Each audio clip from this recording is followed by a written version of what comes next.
Harry and Meghan Markle warned their declining popularity spells bad news because they're still the poorest people on every table in Hollywood.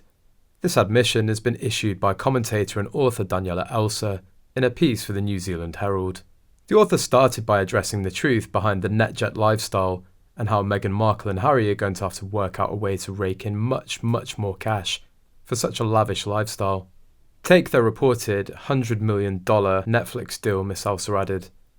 Not bad for a man who's never had to sit for a job interview in his life, and a woman who used to, according to the book Finding Freedom, occasionally set up a paparazzi photo.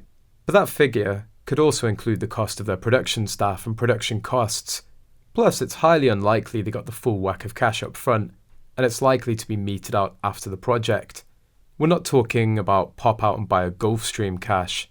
During the course of the piece, Miss Elser also added, the issue is not only how much they're making, but how tiddly that sum is in contrast with what their new best friends are all raking in. Harry and Meghan, even if they had been paid every dollar that every deal is worth, are still the poorest people around the table next time the A-list gang get together for Saturday night parcheesi and cases of vintage poulet fumé. Making this situation even trickier is the fact the release of Harry and Meghan's Netflix series and his memoir Spare has had a catastrophic consequence for their approval ratings. Chris Rock's roasting of Meghan Markle in his new Netflix special raises questions over the Sussexes' future relationship with the streaming platform.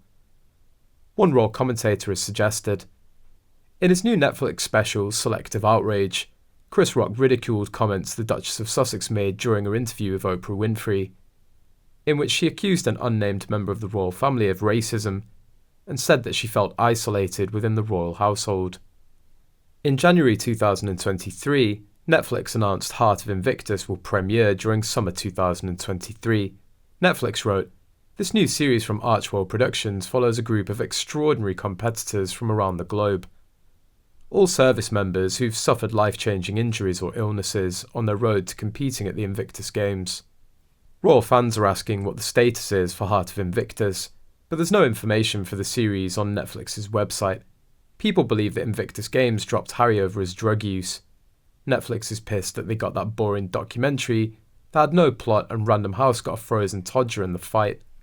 So far, under the Netflix deal, Harry and Markle have released 2 docuseries, Live to Lead, which features interviews with world leaders and celebrities, including Ruth Bader Ginsburg and Gloria Steinem, as well as Harry and Meghan, the buzzy tell-all that shattered Netflix documentary viewership records upon its release in December, but also garnered waves of criticism, with some reviewers calling the series a tedious narcissistic wallow.